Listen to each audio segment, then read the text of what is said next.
Hey there, you've made a great decision by being here. And I am thrilled to share a super powerful quick tip that will instantly make your photos look even more amazing, more outstanding, and more professional. You know, most people just tap on their smartphone to take a photo, but here's a game changer. Use the hidden focus or exposure lock.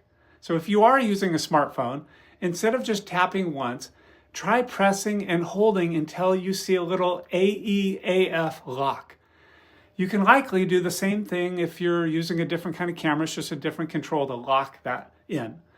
This lock helps you keep your focus sharp and prevents the lighting from shifting while you slightly or majorly reframe the photo. Or try this out. Next time you're taking the photo, hold your finger on the screen and then adjust the brightness up or down. You'll see a little box appear if you're using a smartphone and just adjust it. You'll get crystal clear shots with perfect lighting every time by using these two techniques. Now, if you're ready for more great photography tips that make a real difference, click the button below to register.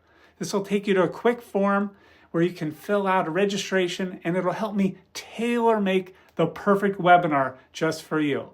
Upcoming, I'm going to give you all of my greatest tips and techniques and make sure that it meets your needs by addressing your particular question. So just take 30 seconds, fill out the form, and I'll see you on the inside.